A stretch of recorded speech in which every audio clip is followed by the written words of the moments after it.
This episode is brought to you by Bellatoris Publishing, bringing stories to the world that last forever.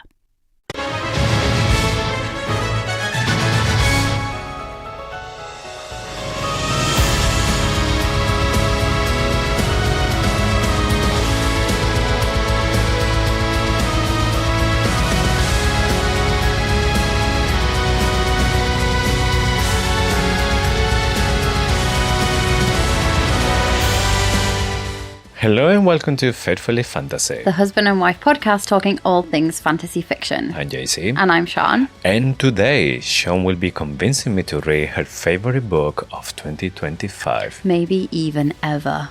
Ooh. Today, I will be convincing JC, and hopefully all of you too, to read The Will of the Many by James Islington, the first book in his Hierarchy series. When I say this is one of the best fantasy books I've ever read, and I am by no means alone. At the time of recording, this book has a Goodreads rating of 4.6 stars, with over 188,000 ratings. It is a fantasy book with a college setting, but trust me, it is not like the others. There won't be any spoilers for the book in this episode because that would defeat the object of convincing you all to read it. If she managed to convince me, then we will invite you to join us week by week as I do my first read and Sean does her second. If that is up your street, then please take a second to like this episode and subscribe for the latest updates. Also, let us know your thoughts in the comments. Did I manage to convince you to read it? All of this helps more fantasy lovers find us, and it's one of the easiest ways to support what we do. So, I will let Sean run through how she is planning to convince me to read The Will of the Many by James Islington. First, I thought I would do a little dance. Then, when that doesn't work, I might just cry and say, "You're a bad husband." Is that okay? No pressure here, I guess. No? Okay then. Actually, so what I'm going to do is I want to take you all on a journey to the Katenan Republic, introduce you to Vis Telemus, and explain a bit about the magic system which blew my mind. We will read the blurb, look at the cover and see what vibes you're getting, and then you can ask me any questions you feel like you need to ask to be able to make your decision on whether I have convinced you. So, let's start with judging a book by its cover. Here is the book. Remembering that not everybody is watching us on YouTube, but also reminding everyone who isn't watching us on YouTube, you can. Our videos are available for free. Take a look and say what you see. Okay, so for all those ones that can't see the video, I have my book here and it's all orange. The first thing that you can see is there are like 4 columns. All of them are like destroyer in the middle. And then you have the title of the book and white letters, The Will of the Many. And the first impression that I have is something like Greek, maybe, or something like Roman with these columns. Roman, yeah. So, yeah. And the span of the book, another broken column. And in the middle, there's actually quite interesting. And then in the back, we had just what I think it's going to be like a little bit description. The blurb, of the yeah, book. don't read that yet. So you said Roman, you're absolutely right. There is a different column there, though. Something All that of it them caught are my different. attention. Yes, that all the columns are different, but I don't know if that is relevant. But yes, it's one that it has no like fancy design in the patterns of the column. It's like more like all marble. smooth. I think it is relevant, but I'm not going to say any more. So now, as you pointed out, the synopsis summons. So let me read you the blurb and then you can see what you think. Before I start this, do not judge my Latin because I never studied Latin. Audi vire tace. The Katenan Republic, the hierarchy, may rule the world now, but they do not know everything.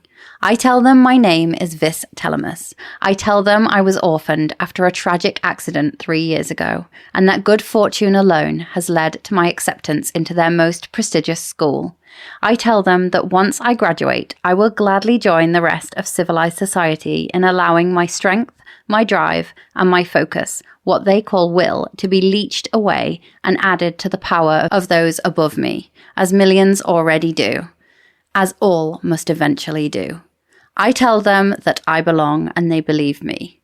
But the truth is that I have been sent to the academy to find answers, to solve a murder, to search for an ancient weapon, to uncover secrets that may tear the Republic apart, and that I will never ever cede my will to the empire that executed my family.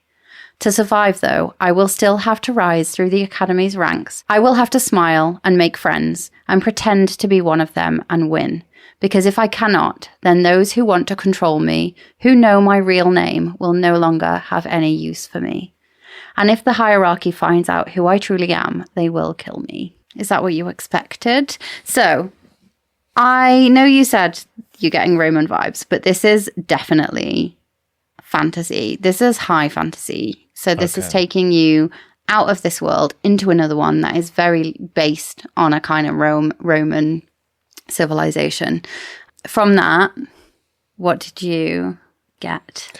So I get a lot of questions, to be honest, because obviously the first thing is that it's going to give the will to some of them. They have like all the power. So here in this world, you can give your will, like literally give it. And that is something maybe magical, I'm guessing. Yeah. Also, it seems that I found them curious when he said that he was an orphan. That was like one of the things that allowed him to go to this academy.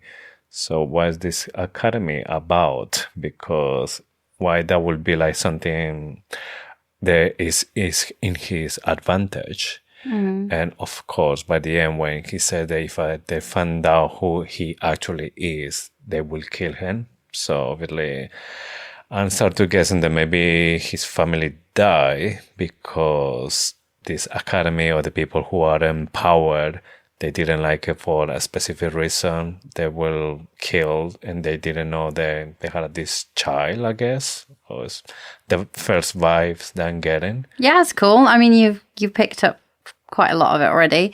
At the start of the show, I promised you a journey to the Catenan Republic and an introduction to Viz Telemus and an explanation of the magic system, which blew my mind.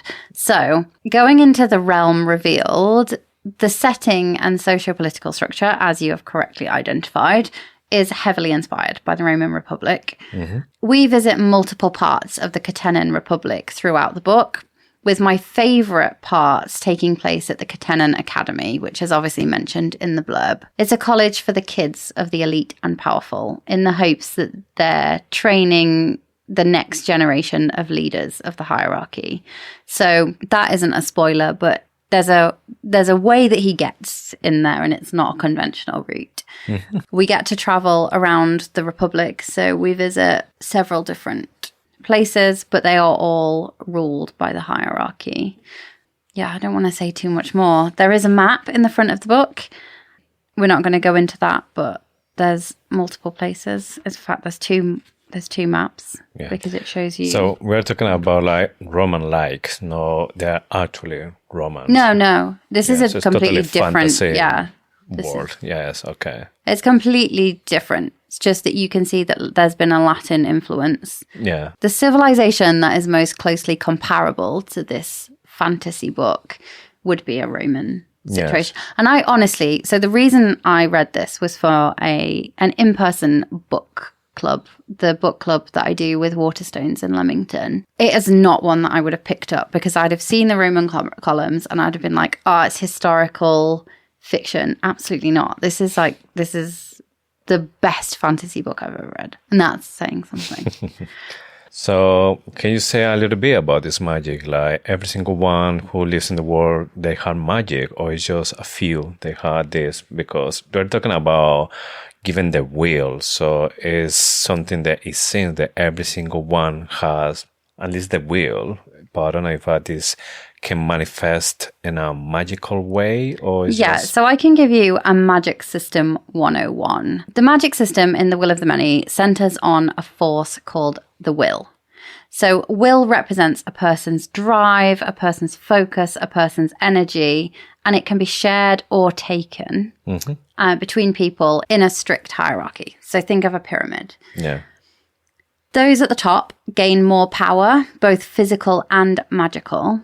Okay. While those at the bottom are kind of drained of their vitality.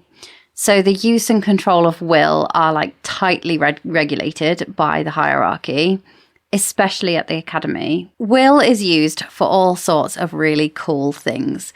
Much of it's kind of supporting an advanced civilization like we have today, like light, power, sound, like sound amplification, speaker systems and things that you wouldn't expect a fantasy setting to have. Some of it is how they do architecture, so things can be built with will. And then there's some really cool engineering, like transvects, which are like cross-catenan modes of transport. So what I really love about this magic system is that it is grounded in like a political concept and kind of commentary on, again, like how things are happening around the world in certain societies. And it turns it into this like magic engineering, like it's so cool. It's not, and for me, it's not like any other magic system that I've read. I'm not saying it's totally unique because I obviously have not read every fantasy book there is. But this one, for me, it was a first of this kind that I've ever read. And it was just so refreshing. That's all I can really say for now because I don't want to spoil anything. And I have already given you like what you would learn from the book about the magic system. But I think it's helpful to know what you're going into if you let me convince you to read it. Okay. I was never meant to love a human. But then I saw her. I wasn't supposed to touch that fruit, but I took it and I ate it. I was the most loyal of angels until I lost her. Now they call me the devil, and I'll burn heaven itself before I lose her again. Memoirs of Luzbel, a dark fantasy novel. Book 1 of the Luzbel saga. Now available on Amazon. So I also want to do a meet the main character.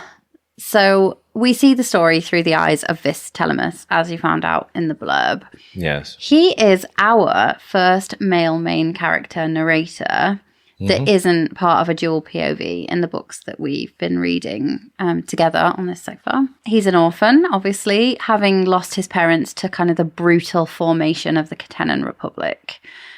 So we will follow his journey from outcast to academy and beyond. He's not perfect, like all of us. He's young. We see his growth through the lessons that he learns and the friendships that he makes at the academy, and as he uncovers the mysteries and the cover-ups of the hierarchy. He's got bravery to the point that he is foolish. So he acts rashly and he is like, just throws himself into situations where he really should have thought about it.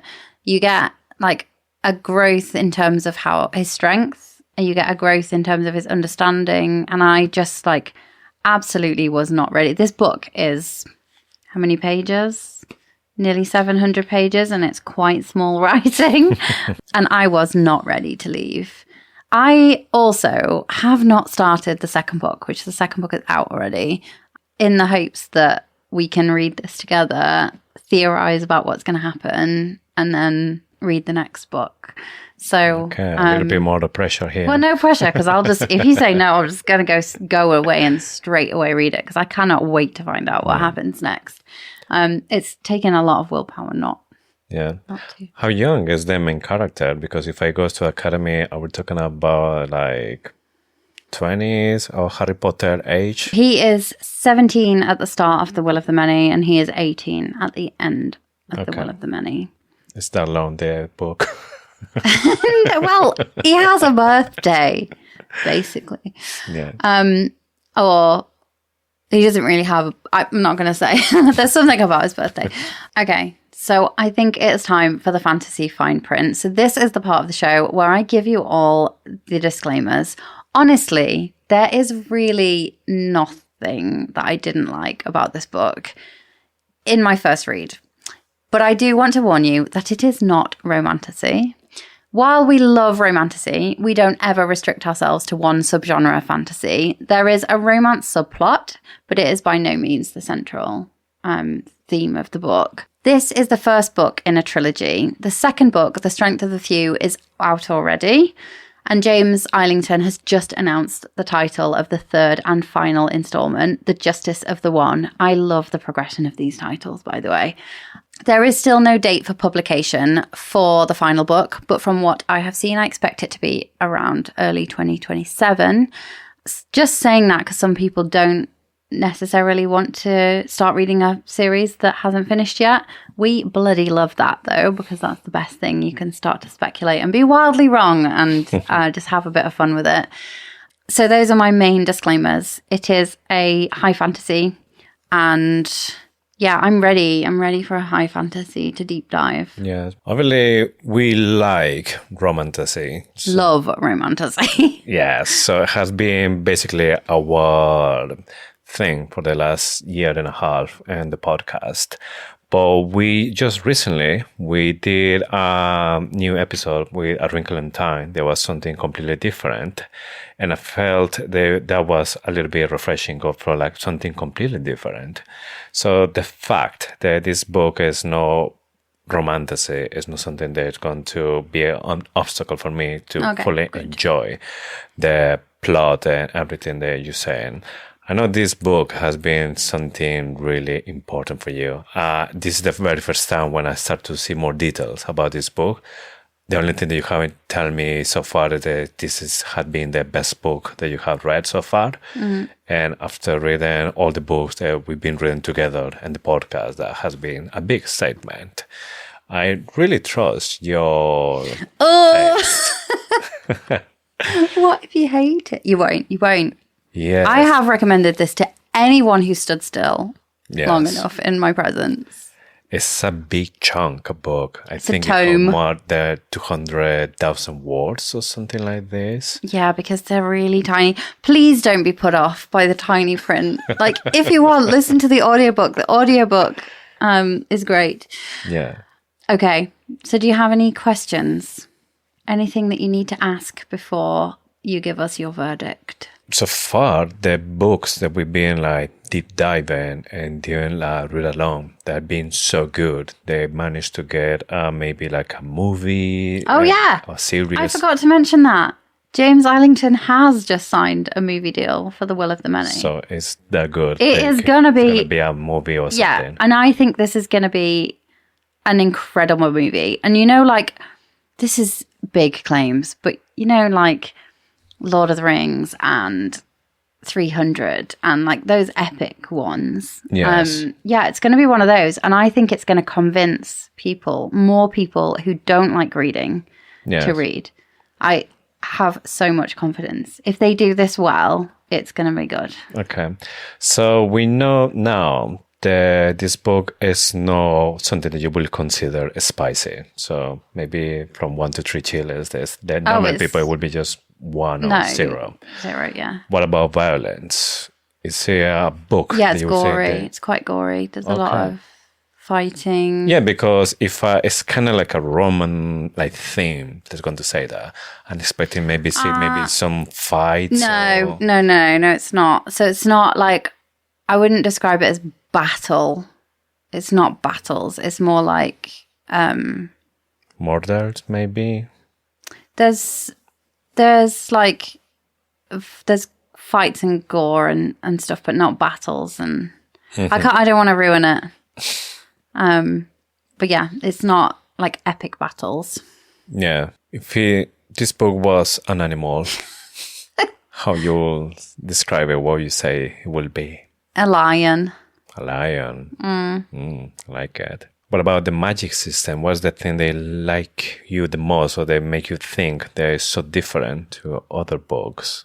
Is something that you can say about it? Yeah, so the magic is really cool in that they can do some awesome stuff with it.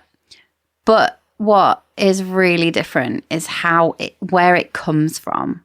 Mm-hmm. And it's not like, and I've explained this already, that you basically sap it, or you willingly give it to the person above you who has multiple people and gets more power. And that is what is so like spine-chillingly real about it, is that it's such a commentary on a capitalist structure. It's so good. And I know that I'm setting myself up to fail here because I just love it. And I'm not alone.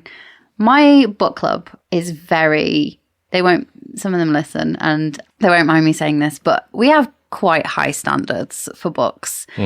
This one, I think, scored a 4.6 or 4.7. I'd have to check the chat.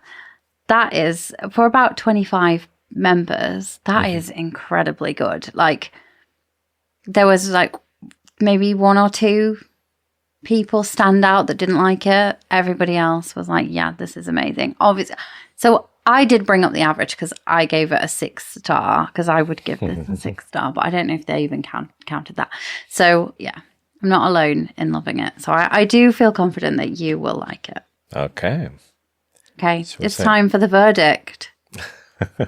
Don't make me want to cry. I gave this as a Christmas present to my brother-in-law. Yeah. And the note that I put on the gift was, if you don't like this book, I don't like you. So no pressure. Okay, so thinking about it, we come from a really long line from romantasy and this kind of books. So I think it will be really good if we start to see something different. Because like I said before, reading this curriculum time, there was something completely different to what we've been doing before. It's something that I really enjoyed doing. And if this is so different that the magic system is so unique or so different to other books, I would like to see what else is the fantasy world has there to offer us. So I think you convinced me. Yay! I had no doubt. So I've convinced you, but have I managed to convince you?